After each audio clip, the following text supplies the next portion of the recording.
미국의 이제 모 회사 같은 경우 이 회사 자료를 하나 보는데 되게 재밌었어요. 그 우리 회사의 경영 목표가 여러 가지가 있는데 그 회사가 유명한 소비재 기업이에요. 이 회사의 목표 중에 하나가 100년간 배당금을 주는 게 우리 기업의 경영 목표 중에 하나다 주주들에게.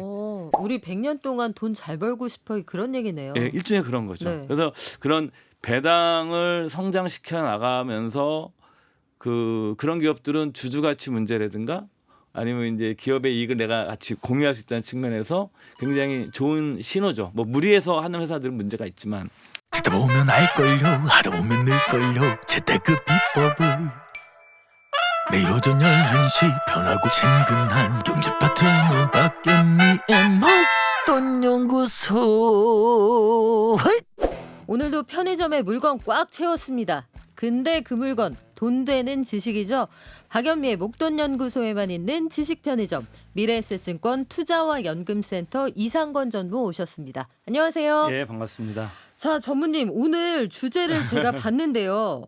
자본 재배치. 예. 제 주변의 재배치라 함은 의자 재배치, 예. 가구 재배치, 또 선배님들 눈밑 지방 재배치 예. 이거 말고는 처음 들어보는데 이름이 좀 어렵네요. 자본 재배치가 뭐예요? 이게 우리나라에서 몇 년 전부터 일부 투자가들 사이에서 굉장히 좀 재밌게 언급됐던 주제인데 최근에 이제 주주 행동주의라든가 아니면 주총에서 소액 주주들이 이제 일종의 거의 반란에 가까운 소액 주주들의 이익들을 요구하기 시작을 했죠. 그래서 그런 어떤 밑바탕을 들여다보게 되면 자본 재배치라는 개념을 이해하는 데서 출발한다고 생각을 하거든요. 뭐 쉽게 생각하면 말이 좀 어려워서 그런데 쉽게 생각하면 회사가 이익이 나잖아요. 네.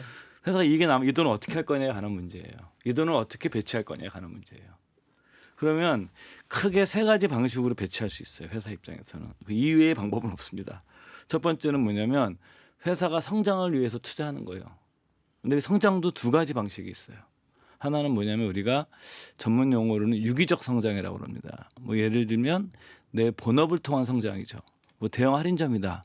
그러면 점포를 더 늘린다든가 아니면은 비슷한 다른 업체의 유통업을 그 비즈니스 모델에서 확산을 시킨다든가 뭐 이런 방식으로 해서 뭐 제조업이게 되면 후발주자보다 더 높은 기술 경쟁력을 높여서 투자를 한다든가 반도체 업종이 대표적인 거죠. 그래서 기술 격차를 만들어내고 뭐 최격차라는 표현도 쓰지 않습니까? 이렇게 해서 내가 성장을 해나가는데 투자를 하거나 이것이 이제 유기적 성장이죠. 본업을 통한. 아닌데 이걸 내가 직접 투자하는 것보다는 좀 괜찮아서 사들이는 게 더 편할 것 같아.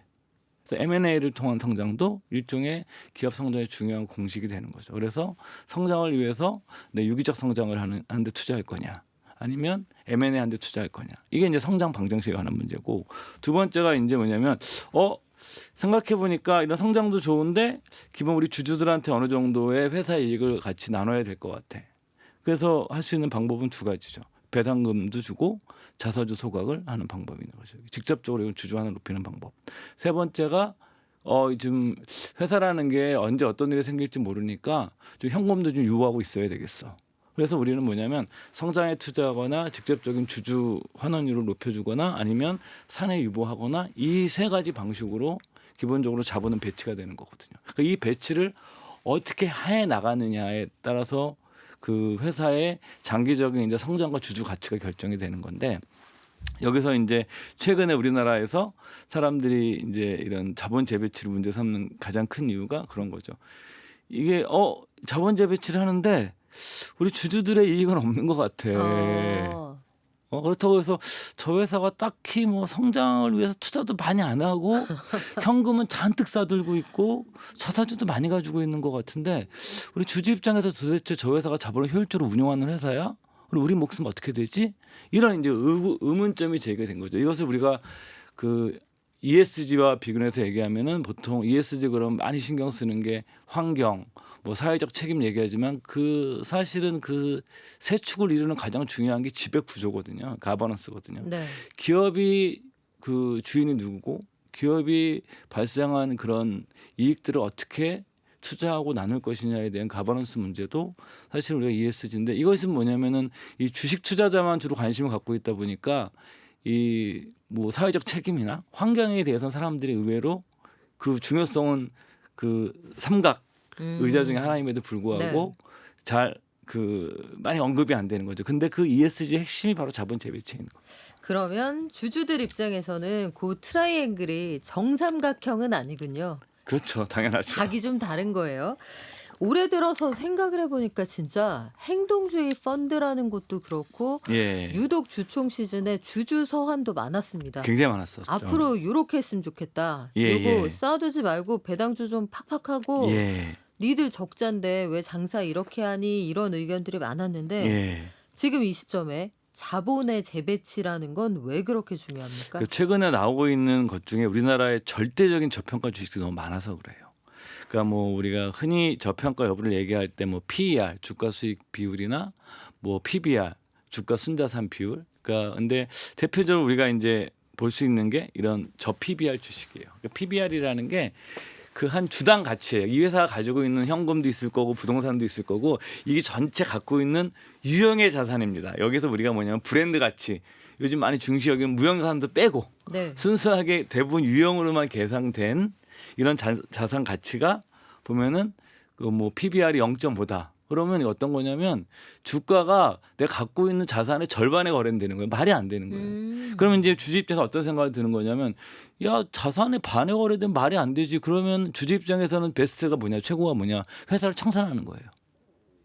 싹 청산하게 돼서 뭐 현금 예금도 인출하고 갖고 있는 유가증권도 팔고 부동산도 팔고 다 팔고 그러면 딱 내가 2배를 버는 거죠. 퍼가 0.5, 그렇죠. PBR이 0.5게 되면. 네. 이게 이제 소위 말해서 가치 투자의 그 창시자인 벤자민 그램이 초창기에 얘기했던 그 청산 가치법입니다. 기업을 평가할 때 청산 가치를 평가하는 대표적인 방법이 이런 PBR을 활용하는 거예요. 근데 우리나라에 이런 기업들이 너무 많은 거예요. 그러니까 사실은 자산을 갖고 있는 자산의 절반이 되는데 여기에는 뭐냐면 영업권도 빠져 있고 뭐 소비재 기업이면 브랜드 가치도 빠져 있고 이런 거 다 빠져 있고 순수하게 유형 자산만 가지고도 그거밖에 안 되는 거니까 이건 주지 그렇다고 해서 이 회사가 설비 투자를 많이 하는 것 같지도 않고 근데 현금은 너무 많이 싸들고 있고 자사주도 가지고 있으면서 이 돈을 그대로 묵혀두는 거죠. 그러니까 자본이라는 게 잠자고 있는 거죠. 배치가 안 되고 여기에 대해서 이제 문제를 삼은 건데 이것에 가장 큰 뭐 여러 가지 이유가 있는데 이게 우리나라 같은 경우에는 이게 지배구조 문제와 관련돼서 상속 문제와 좀 관련이 있습니다. 아 상속. 예, 이게 경영권을 이제 그 자식들에게 그 이제 2세 3세들에게 그 이제 증여나 그 주식을 그 상속을 해줘야 되는데 우리나라는 이거를 증여나 상속을 할 때 시가 평가를 하게 되어 있어요. 그러면 주가가 높으면 그 대주주 일가한테 불리하겠네요. 훨씬 불리하죠. 세금도 많이 내야 되고. 그렇죠. 그러니까 뭐냐면 주가를 올릴 이유가 없는 거예요. 내가 어허. 상속 시즌이 돼 있으면. 아 그러면은 일반 주주하고는 이해관계가 부딪히는데요. 그렇죠. 이런 것 때문에 지금 이거에 대한 논란이 많은 거예요. 근데 비상장 기업은 이런 식으로 시가를 계산할 수 없으니까 기업의 본질 가치로 계산하기 때문에 훨씬 높게 나오거든요. 그러니까 최소한 일부에서 주장하는 거는 비상장 기업처럼이라도 해달라라는 거 요구를 하는 거고. 그러니까 근데 상장되어 있는 대주주 입장에서는 이게 우리나라 상속세가 뭐 논란이 좀 있습니다. 뭐 너무 적다 많다 하지만 네. 뭐 현재 수치로 드러난 데이터만 보게 되면 굉장히 높은 건 사실이에요. 뭐 명목세율 자체가 예. 높은 건 사실이죠. 예, 뭐 네. 사실 이제 뭐 홍콩이나 뭐 싱가포르나 뭐 스웨덴 이런 나라들에는 상속 증여세가 없거든요. 이게 이제 원래 있었지만 스웨덴 같은 나라도 나중에 없앴거든요. 그래서 지금 그러니까 이제 싱가포르 같은 경우가 이제 아시아 뭐 금융 허브를 하려고 그러는데 허브가 되기 위해서는 국가 차원에서 세금 전략이 굉장히 중요합니다. 그래서 우리나라 같은 경우에는 굉장히 상속 증여세가 상대적으로 좀 명목적으로 뭐 물론 이거 반론이 있을 수 있어요. 이건 뭐 제가 세무 전문가 아니기 때문에 그렇지만 현실적으로 좀 높고 몇몇 기업들이 그 오너가 너무 젊은 나이에 급사를 한 경우가 있었을 때 상속세를 내게서 회사를 판 경우도 있었습니다. 우리나라 같은 경우에는. 뭐 가업 승계가 사실상 불가능하다 이렇게 판단을 해서. 예. 그래서 그것이 뭐 가업 승계는 올바른 거냐 이런 가치 판단 제가 하지 않겠어요. 그건 제 네. 영역도 아니고 그래서 현재 이렇게 상속이나 증여를 앞두고 있는 대주주 입장에서는 주가가 높을 이유가 없는 거예요. 그리고 회사에 있는 현금도 내가 굳이 저거 갖고 할 이유도 없고 뭐 자사주 소각도 내가 주주는 요구하지만 굳이 할 이유가 별로 없는 거죠. 아 그러면 일반 투자자는 섭섭한데요. 그렇죠. 이것 때문에 네. 이제 최근에 이런 그 법 개정에 대한 논의들을 하자 네. 이런 논의들도 많이 나오고 이것도 또 여러 가지 또 입장 차이가 있습니다. 뭐 저희 같이 주식 시장에 있는 사람들의 입장에서는 너무 가혹하다 상속. 그렇지만 또 어떤 분들은 사회적인 어떤 불평등에 더 초점을 맞춘 지금 진보를 표방하는 일부 학자분들은 뭐 그렇게 또 안된 그렇지 않게 보는 의견 또 있는 거죠. 뭐 이건 뭐 제가 이제 판단할 수 있는 건 아니고. 뭐 논란의 영역도 있고 예. 뭐 이렇게 주장하는 분들도 있어요. 해외에서 상속세가 없는 나라는 평소에 세금 많이 낸다. 뭐 이런 얘기도 하시고 조세가 가지고 있는 부의 재분배 기능 이런 걸 강조하시기도 하는데 근데 이제 일단 이미 우리나라 이제 근로소득세도 그 거의 한 연봉이 한 뭐 5억 이렇게 되면은 거의 절반 가까이 되거든요. 이미. 그렇죠. 그래서 한 번 냈는데 또 내는 예, 세금이다. 예, 뭐 예, 이런 이런 주장도 식에서 있고요. 너무 이건 세금 문제는 사실 이거는 굉장히 전문가의 영역입니다. 뭐 저 같은 그렇습니다. 아마추어가 얘기할 수 있는 영역은 그러니까 아니고요. 지금 전무님이 말씀하시는 건 예. 그런 그 어떤 가치 판대 문제를 떠나서 그쵸. 대주주들이 어떤 방향으로 행동하게끔 만드느냐. 그러니까 이제 그쵸 이런 세금 제도가 대주주에게는 경영권 상속시키고 대주주의 인센티브가 주가를 올리지 않는 쪽으로 인센티브가 작동되게 지금 만들어져 있는 거죠. 이것은 과연 올바른 것이냐 이거에 대해서는 사실은 좀 이 국민들이 한 1,500만 명 이상이 주식 투자를 하고 있는 나라에서 이 소실은 이제 이렇게 주주 이익이 이런 과정을 통해서 좀 낮게 평가되는 것 자체에 대해서 한 번쯤은 진지하게 고민할 필요가 있습니다. 그러면 대주주가 대주주 일가의 이익을 위해서 움직인다라고 하면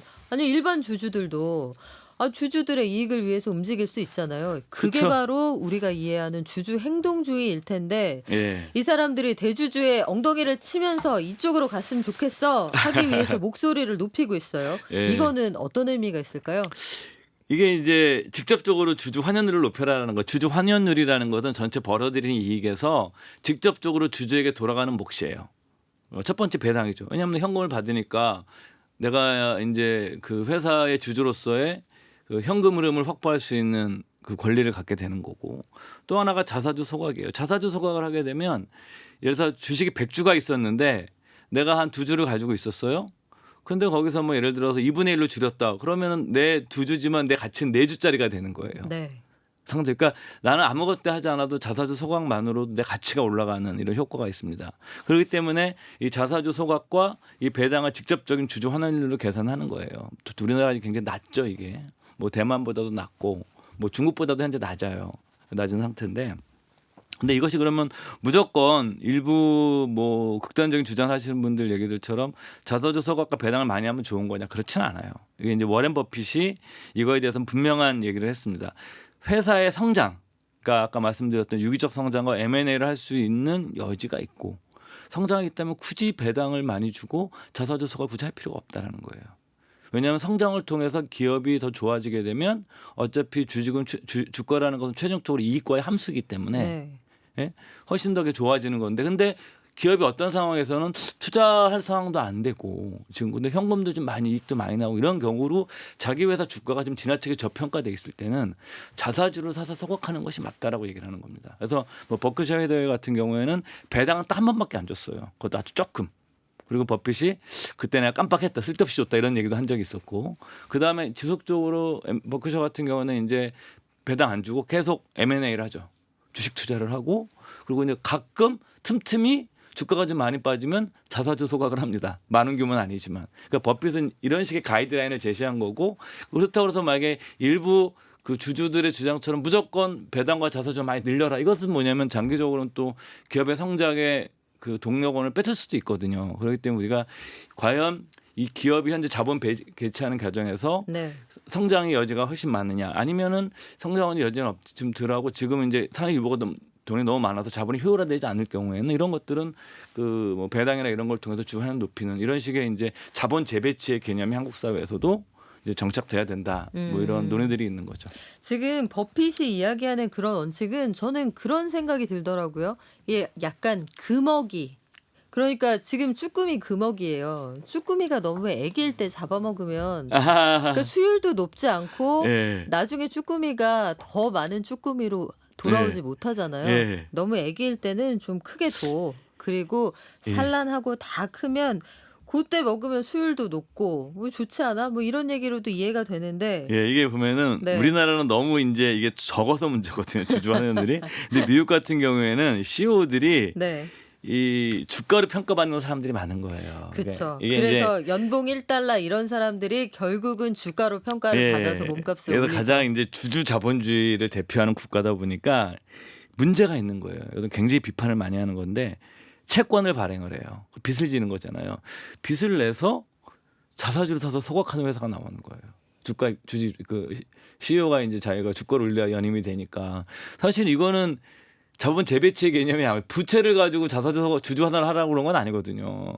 그렇지 않습니까? 뭐냐면 분명히 사내에 잉여화된 남아있는 현금으로 하라는 거지.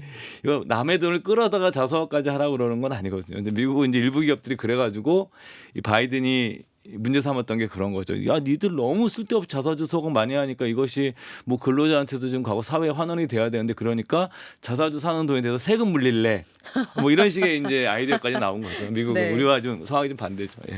그렇군요. 네. 이게 개인 투자자들이 그래서 말씀해 주신 것처럼 배당이나 자사주 소각을 통해서 내가 가진 주식의 가치를 올릴 수도 있는데 그래서 요구를 하는 거잖아요. 예. 배당, 이 가장 직접적인 수익은 배당을 받는 거예요. 예. 이게 가끔 우리도 연초에 날아오잖아요. 예. 현금 배당 몇 프로에서 얼마 꽂아드릴게요. 요거 날아오는데 배당이라는 게 사실 구체적으로 의미까지 생각해 본 적이 없어요. 이건 무슨 뜻입니까? 이게 이제 미국에서 나온 자료에 의하면 미국의 경우에 장기 주식 투자 수익의 40% 정도를 배당으로 설명할 수 있다 이런 얘기를 합니다. 그러니까 전체 주식의 전부 다 번 주식 투자의 최종적 수익은 주가 상승분과 배당금의 합계거든요. 그래서 최종 수익인데 그 중에 40% 정도를 배당 설명할 수 있다 그러는데 아마 우리나라는 이렇게 안 나올 거예요. 제 생각에는 미국은 이제 보통 이런 인용된 자료들을 보게 되면 이게 40% 정도 설명하는 좀 텍스들이 좀 많이 있어요. 실질적으로. 그런데 저는 근데 왜 개인 투자자분들이 뭐 한국 주식이든 미국 주식이든 간에 뭐 요즘은 그 사학 게임도 있고 또 요즘은 또 굉장히 일학 게임도 많은데 일본 기업들도 배당 잘 주는 기업들이 많거든요. 그러니까 이 왜 관심을 좀 가졌으면 하는 거죠. 뭐 배당이 전체적인 투자의 모든 것은 아닙니다. 그것도 한 일부이지만 일단 배당은 기업이 돈을 잘 번다는 신호에 가까워요. 왜냐하면은 현금으로만 줄 수 있습니다. 아, 그렇죠. 주식 배당도 있긴 하지만 인심이 나는 건데. 왜냐하면 비용 다 쓰고 세금도 다 내고 난 현금으로만 줘야 되니까 이 기업이 돈을 잘 벌지 못하면 배당을 할 수가 없어요. 배당은 그런 거고 또 하나 개인 투자자분들 입장에서 한번 신경 쓸 수 있는 건 배당 성장주예요.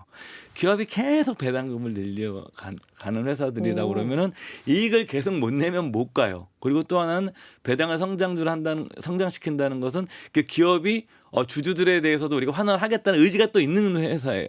그 미국의 이제 모 회사 같은 경우 회사에 알 수 없지만 이 회사 자료를 하나 보는데 되게 재밌었어요. 그 우리 회사의 경영 목표가 여러 가지가 있는데 그 회사가 유명한 소비재 기업이에요. 이 회사의 목표 중에 하나가 100년간 배당금을 주는 게 우리 기업의 경영 목표 중에 하나다 주주들에게. 우리 100년 동안 돈 잘 벌고 싶어 그런 얘기네요. 네, 일종의 그런 거죠. 네. 그래서 그런 배당을 성장시켜 나가면서 그런 기업들은 주주 가치 문제라든가 아니면 이제 기업의 이익을 내가 같이 공유할 수 있다는 측면에서 굉장히 좋은 신호죠. 뭐 무리해서 하는 회사들은 문제가 있지만. 근데 뭐 직접 종목 고르기 어려우신 분들은 이런 ETF들도 있어요. 배당 성장주 ETF 같은 건데 미국에서는 배당 킹, 50년 이상 배당금을 증액한 회사들.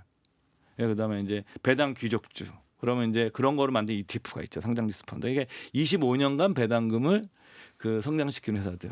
요게 왕족은 50년 이상, 귀족은 25년 이상. 매년 늘려야 돼요. 네. 매년 안 늘리면 안 돼요. 한 해도 안 고르지 않고. 아니 50년 동안 늘리는 회사도 있어요. 매년. 미국에는 한 80년 동안 늘리는 회사도 있습니다. 매년. 네. 그러니까 이제 80년을 보유하신 분들은 이제 배당금만으로도 원금을 다 뽑았겠죠. 대단하시네요. 예를 들면, 근데 또 이런 거 있잖아요. 그다음에 뭐 일종의 라이징 스타, 유망주들, 배당 유망주들, 10년 이상 늘린 애들. 그러니까 이제 이런 것이 다 나와 있어요 국내에. 네. 그래서 저는 뭐 개인적으로 배당규직 ETF 같은 것들을 저는 개인적으로 옛날에 되게 좋아했던 ETF인데 이건 뭐 투자하시는 얘기가 아닙니다. 이제 개인적으로 제가 좋아했던 ETF인데 이런 것은 뭐냐면은 일단 내가 뭐 주가 많이 떨어지더라도 배당금은 늘 거니까 기다리면 돼요. 그러네요. 예. 그래서 좀 여러분들에게 이렇게 좀 투자를 되게 좀 편하게 하시고 싶은 분들은 이런 배당 성장이라는 개념 같은 것들도 한번 공부해 보시면 이 주주 가치와 내가 이제 현금으로 확보 차원에서 좀 같이 두 가지 조건을 만족시킬 수 있는 투자 대상은 아닌가라고 한번 생각을 해봤습니다. 개인적으로 자본 재배치와 관련해서 개인 투자자들이 관심을 가져볼 만한 상품 지금 말씀해주신 기업이나 ETF 요거 배당 성장이 지속적으로 이루어지고 있는 이런 상품들 한번 좀 관심을 가져보시는 거 괜찮을 것 같습니다. 킹, 귀족, 라이징 스타, 유망주. 3군까지 있어요. 지금까지 지식편의점 미래에셋증권 투자와 연금센터 이상건 전무와 함께했습니다. 고맙습니다. 네, 고맙습니다.